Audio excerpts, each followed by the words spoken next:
भारतीय संविधान की अनुसूचियाँ। भारतीय संविधान में 22 भाग, 12 अनुसूची तथा 395 अनुच्छेद हैं। इसे बनाने में 2 वर्ष 11 माह 18 दिन का समय लगा।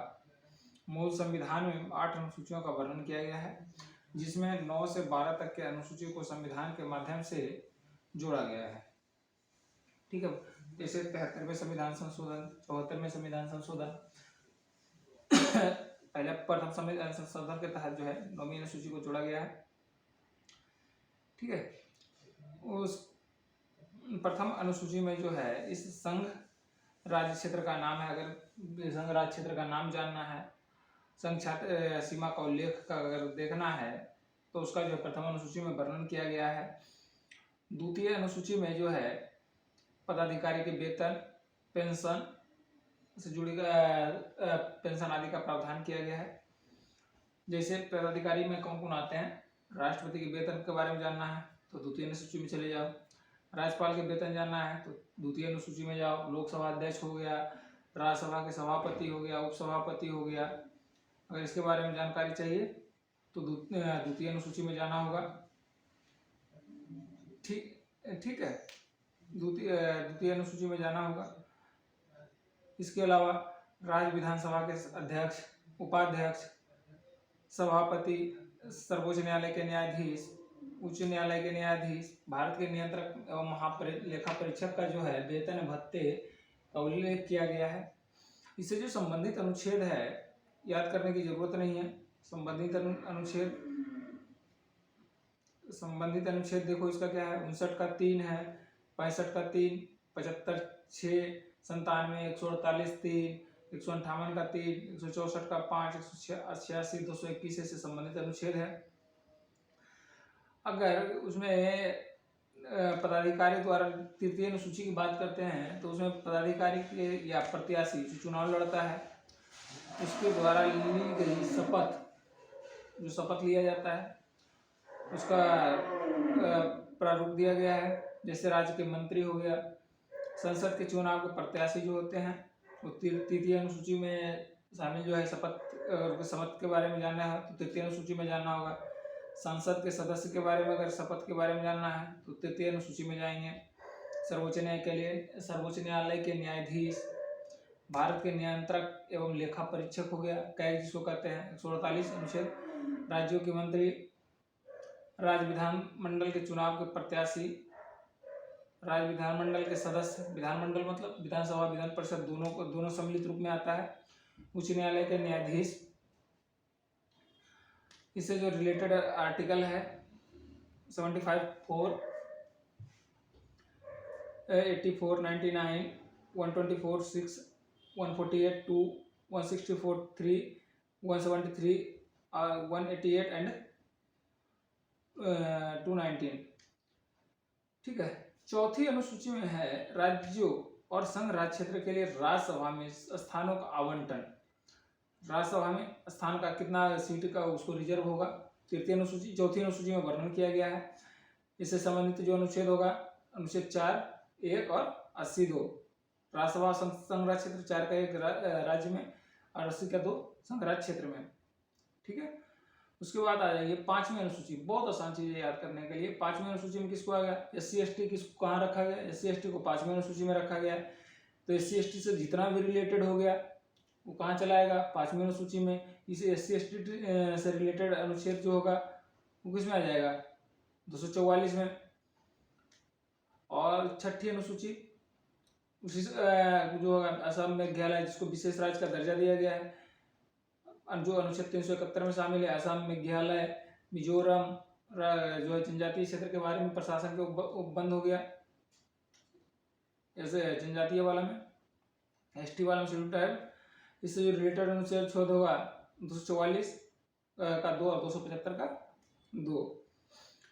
अब 7वीं अनुसूची में क्या कहता है, 7वीं अनुसूची में 3 सूचियों का वर्णन किया गया। बहुत इंपॉर्टेंट है, 3 सूचियों का वर्णन कहाँ किया गया है, 7वीं अनुसूची में किया गया। वनडे के लिए बहुत अच्छा जो है, वनडे एग्जाम के लिए काफी महत्वपूर्ण स्थान रखता है ये। तो 7वीं अनुसूची में जो 3 सूचियों का वर्णन किया गया है, मूल संविधान 3 अनुसूची कौन कौन है, संघ सूची, राज्य सूची और संवर्ती सूची। संघ सूची, राज्य सूची और समवर्ती सूची। संघ सूची में जो है मूल संविधान में 97 विषय का उल्लेख किया गया था, राष्ट्र सूची में 66 विषय का, और समवर्ती सूची में जो है 47 विषय का उल्लेख किया गया था। संघ सूची में जो नियम बनाता है, संघ सूची के विषय होता है वो केंद्र बनाता है, राष्ट्र सूची वाले राज्य बनाता है। समवर्ती सूची जो है आपातकाल की स्थिति में केंद्र बनाता है, ये संघ कह सकते हैं, केंद्र बनाता है उसके नियमों का। वर्तमान में जो है संघ सूची में 100 विषय है, राष्ट्र सूची में 66, समवर्ती सूची में 52 विषयों का उल्लेख किया गया है। ठीक है, मेन था इसमें 7वीं अनुसूची। 8वीं अनुसूची कहता है कि भाषा को कहाँ रखा गया। भाषा को कहाँ रखोगे भाई, तो भाषा को संविधान में जो है 8वीं अनुसूची में रखा गया है। 8वीं मूल संविधान जो है वर्तमान में 22 भाषाओं का उल्लेख किया गया है। भारत में बहुत सारे भाषाएं बोली जाती है, लगभग 222 भाषाएं बोली जाती है, लेकिन भारतीय संविधान में सिर्फ 22 भाषाओं का मान्यता प्रदान की गई वर्तमान समय में। मूल संविधान में ये जो भाषाओं की संख्या था, जो मान्यता प्राप्त जिसे था, वो कौन था, 14 भाषाओं का। 14 भाषाओं का मान्यता दिया गया था, और वर्तमान में जो है 22 भाषाओं का। 22 भाषाओं में कौन कौन है, असम, बंगला, डोगरी, कोंकणी, बोडो, गुजराती, हिंदी, संस्कृत, कन्नड़, कश्मीरी, मैथिली, मलयालम, मणिपुरी, नेपाली, उड़िया, पंजाबी, संथाली, मराठी, सिंधी, तमिल, तेलुगु और उर्दू। इसको जो है संवैधानिक मान्यता दिया गया है, और इसका जो स्थान रखा गया है 8वीं अनुसूची में। अगर कोई वनडे एग्जाम में पूछे कि भारतीय संविधान में भाषा को कहाँ रखा गया है, तो 8वीं सूची का विषय है ये। और सूची का कहाँ रखा गया है, तो सूची को रखा गया है किसमें, सूची को जो रखा गया है किसमें रखा गया है, सूची को 7वीं अनुसूची में रखा गया है। ठीक है, इससे जो रिलेटेड आर्टिकल होगा 344 का 1 और 351, राइट। उसके बाद देखिए 9वीं अनुसूची। 9वीं अनुसूची इंपॉर्टेंट है। अब कहता है 9वीं अनुसूची जो है मूल संविधान में था नहीं, इसको प्रथम संविधान संशोधन 1951 के माध्यम से जोड़ा गया है। ठीक, ये संविधान जो है प्रथम संविधान संशोधन 1951 के माध्यम से जोड़ा है। इसका मुख्य उद्देश्य था कि भूमि सुधार करना या जमींदारी उन्मूलन के लिए बजाय जो कानून बनाया जाएगा उसके लिए नियमों को न्यायालय में पुनरावलोकन से बचाना, यानी जो है पुनरावलोकन न्यायालय का पुनरीक्षण की शक्ति है उससे बचाना, यानी उस जो है नियम बनाएगा जो जमींदारी उन्मूलन या भूमि सुधार से संबंधित, तो उस पर उस कानून पे न्यायालय पुनर्विचार नहीं कर सकता है, उससे बाहर रखा गया है। 24 अप्रैल 1973 केशवानंदन भारतीय बनाम मामले में जो है बनाम भारत सरकार था मामला, उच्चतम न्यायालय ने स्पष्ट कर दिया कि 9वीं अनुसूची में जो भी विषय को शामिल किया जाएगा वह न्यायिक समीक्षा के अधीन होगा, यानी उस पर न्यायिक पुनरावलोकन किया जा सकता है या न्यायावलोकन किया जाएगा। ठीक है, अगर कोई याचिका दायर होता है तो उसे न्यायालय जो है न्यायिक पुनरीक्षण या न्यायिक समीक्षा कर सकता है। इससे जो संबंधित आर्टिकल है आर्टिकल 31 का ख संपत्ति के अधिकार। अपने जो भी भूमि सुधार है या जमींदारी उन्मूलन वो उसके संपत्ति है, संपत्ति के अधिकार के अंतर्गत आएगा। संपत्ति जो भी है तो उसको पहले क्या था, इसे संपत्ति का अधिकार वो मौलिक अधिकार था, लेकिन 44वें संविधान संशोधन के बाद इसे हटा करके कानूनी अधिकार का दर्जा दिया गया। 10वीं अनुसूची, इसे 52वें संविधान संशोधन 1985 के माध्यम से जोड़ा गया, और यह जो है दल बदल विरोधी अधिनियम है। दल बदल विरोधी अधिनियम 1977 के बाद जो है पूरा शासन जो है डगमग रहा। किसी कोई अपना जो है प्रत्यक्ष रूप में मूल रूप से या जो उसको कह सकते हैं पूर्ण बहुमत से सरकार नहीं बना पाया। अब दिन सरकार को टूटने की स्थिति बनी रहती, जिसमें जो है उथल पुथल बना रहता था। तो जो है एक संशोधन लाया गया, संविधान संशोधन, जो 52वें संविधान संशोधन 1985 के नाम से प्रसिद्ध हुआ, और यह बाद में इसका नाम जो रखा गया दल बदल विरोधी अधिनियम कानून।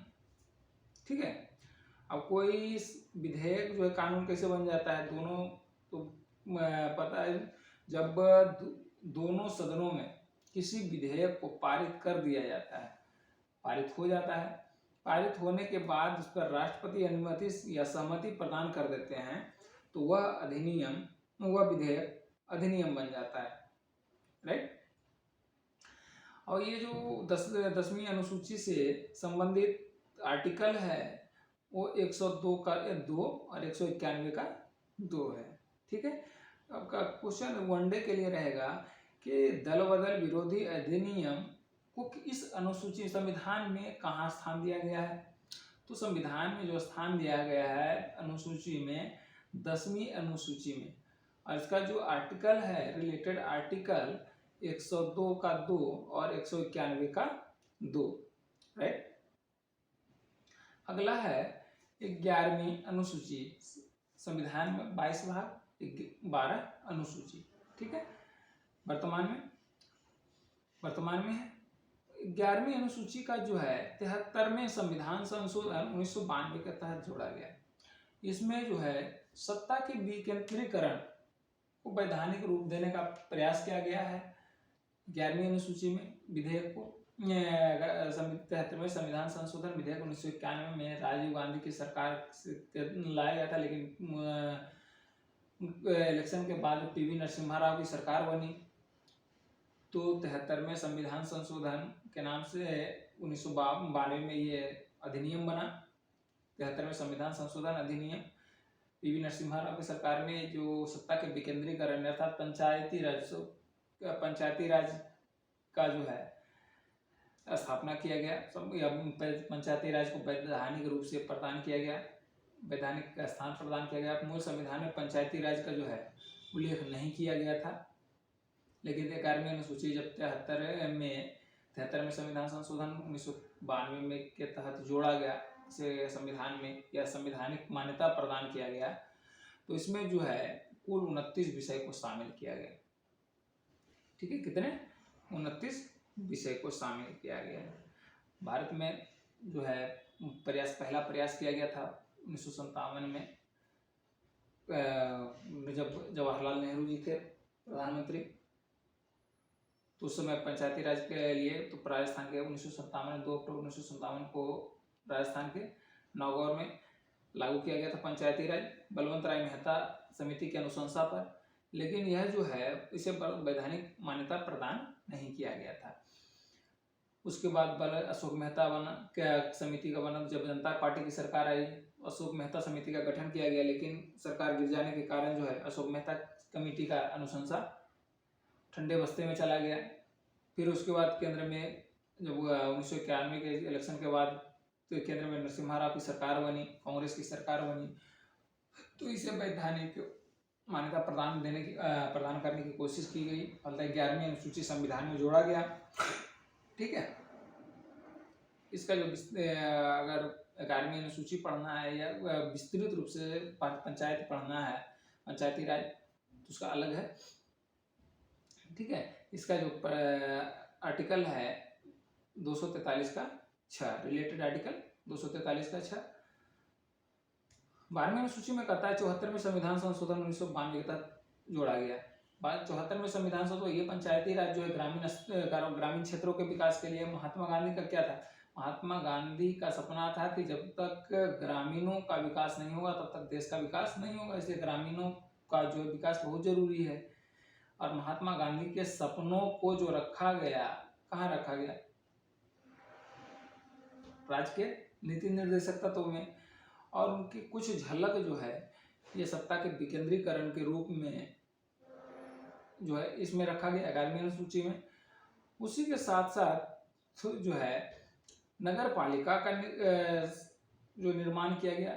अब नगर पालिका ग्रामीण क्षेत्रों में पंचायत, नगरीय क्षेत्रों में नगर पालिका। तो 12वीं अनुसूची जोड़ा गया 74वें संविधान संशोधन, नगर पालिका 74वां और ये पंचायत 73वां, दोनों संशोधन जो है कांग्रेस की सरकार में हुआ 1991 में, जो अधिनियम 1992 के तहत बना। 73वां और 74वां संविधान संशोधन 1992 पीवी नरसिम्हा राव की सरकार में, ठीक है। 12वीं अनुसूची में नगर पालिका का उल्लेख है, और इसका जो है W, 12वीं सूची में इसका जो है B नहीं W होगा, इसमें शक्ति नगर पालिका के शक्ति का जिम्मेवारी दिया गया है। शक्ति क्या है, जैसे 11वीं अनुसूची में पंचायत की जिम्मेवारी दिया गया है, उसी तरह जो है इसमें दिया गया है जिम्मेवारी किसकी, नगर पालिका की। ठीक है, ये संविधान का जो अनुसूची है काफी महत्वपूर्ण है, बहुत शॉर्ट, इससे बहुत आसानी है, सिंपल सी बात। एक बार और रिवाइज कर लें, देखिए एक बार और रिवाइज।